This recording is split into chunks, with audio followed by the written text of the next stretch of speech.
Things are getting intense for the Vancouver Canucks as Rick Tocchet speaks out about J.T. Miller, and an insider reveals exactly what may be happening. And we get a huge report saying the Canucks trade may be imminent. We're going to break all this down and more later on this episode. Before we start, I just want to give a huge shout out to everyone subscribed. We're so close to 6,000 subscribers, so if you're enjoying this, it's completely free. You can go down and hit that subscribe button. We'll keep you up to date on everything to do with the Canucks for the rest of the season.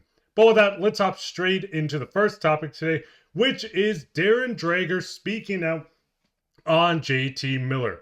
When I saw the media availability of J.T. Miller yesterday, which was Friday, I went, oh, this has aroma and look of a guy who's had enough. It can either go one of two ways. Either general manager Patrik Allvin brings Miller's camp a trade opportunity, or maybe J2 just steps up and says, hey, I've got a no movement clause, I've got 3 young kids, and I'm going to protect my family. So you can drag me through the mud all you want, but I'm not waving until the offseason.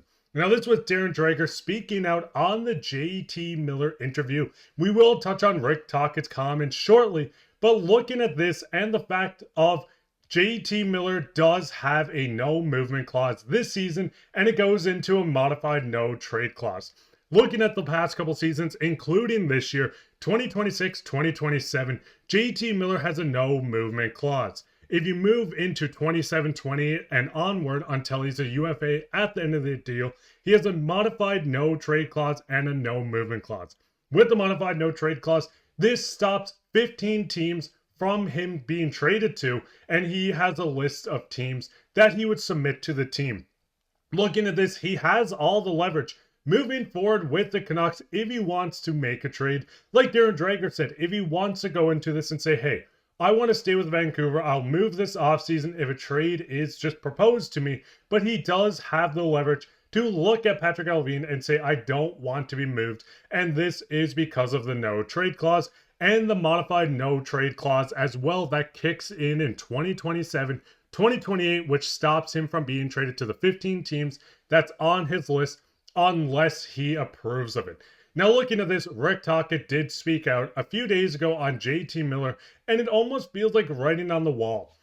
Rick Tocchet said, and this is via Tyson Cole of Canucks Army, Rick Tocchet said, he's struggling. He's caught in between. You know, it seems like every time he's on ice, something bad happens. I think he got some bad luck, but he's also got some reads that he's got to, big pause, he's got to look at himself right now and focus on some of these reads. You can't dive in on the 4-on-4, things like that. I think he's trying. Sometimes the focus level has to get a little higher. Now, this was a quote from Rick Tocchet after they got pounded by the LA Kings, and the day after, they got steamrolled by the Winnipeg Jets. They're going into the game against the Edmonton Oilers tonight, where the team is really going to have to pick things up, especially with an Oilers team that's red hot at the moment, and the Canucks are kind of struggling. But looking at Miller, if he does say, hey, I'm open to being moved before the March 7th trade deadline, and I want to go out there and say, listen, I love J.T. Miller. I think J.T. Miller is a huge part of this Canucks team. I've loved him since he's joined this team. But if leadership needs to be changed in this locker room, if management wants to move on from J.T. Miller, maybe it is best to retool. Do I want J.T. Miller gone? No. If he gets traded, will I stop supporting this team? No. This is a delicate situation, like we've seen from every report. But looking at Miller, the biggest thing, if the Canucks do move on from him on March 7th or before the Four Nations, we do see his $8 million cap hit. With this, teams are going to have to match this. We've seen him linked to the New Jersey Devils, which we will touch on a little bit shortly. But looking at Miller, they're going to have to eat some salary coming back the other way. A lot of people have linked Andre Palat from the New Jersey Devils coming back in a trade if they do make it as well. So it's going to get quite interesting how J.T. Miller reacts if they come out and offer a trade, which once again we'll touch on in a second. But looking at this, we've seen Rick Dolly come out and speak on J.T. Miller today. JT has not been asked to waive his no trade clause yet, but there seems to be a lot of activity around Miller today. Some thinks the Canucks are working hard on this. So this could mean a few things. The biggest thing with this is if the Canucks are working on a trade, like we've seen reporters coming out from yesterday, Nick Kypreos, Cam Robinson, Dolly spoke on it. If these rumors are true, and there's teams actively looking at Miller, if the Vancouver Canucks are working on something behind the scenes, it's going to get quite interesting on how everything unfolds. If this is the New Jersey Devils, we've seen reports that the Rangers are coming out and not wanting the Devils to acquire them. All these insiders speaking out on the J.T. Miller situation. Rick Tocchet coming out to say things are heating up around the Canucks and things are being worked on by the Canucks. It's going to get quite interesting with this team. Now, looking at the Canucks team, the biggest question when moving out someone of J.T. Miller's caliber is how do you replace him?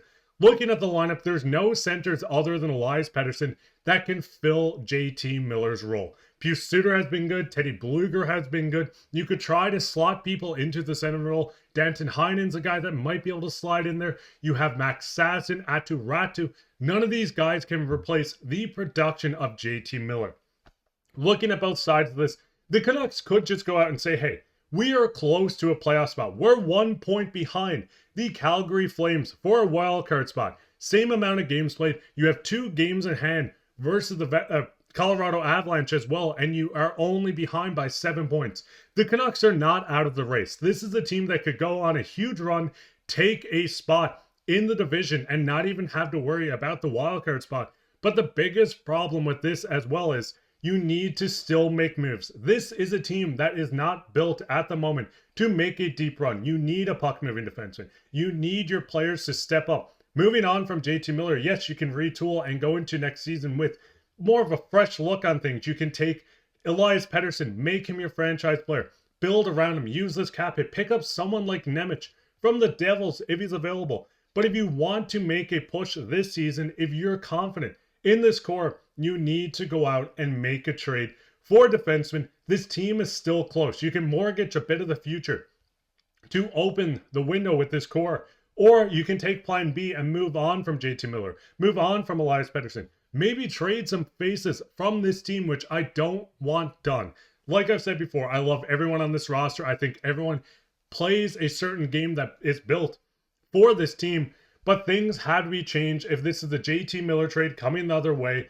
Like we see in Rick Tocchet, just kind of speaking on how the Canucks are working hard on this. They could go out and acquire a top 4 defenseman. They could end up trading J.T. Miller to the New Jersey Devils.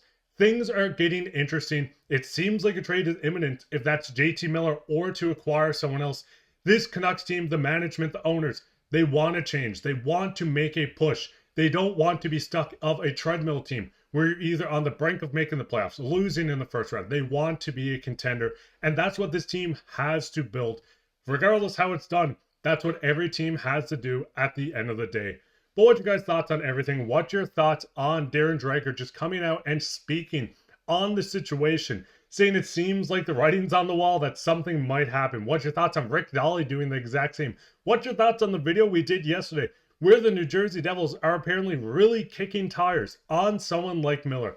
Let us know down in the comments. While you're down there, leave a like, subscribe, share this with your friends. We'll be back with another episode tomorrow, so keep your eye out for that. What do you think the score of the Oilers game is going to be? Let me know down in the comments. I'm going to say a 4-1 Canucks win. It's going to blow this kind of stuff that's being blown out of proportions a little behind.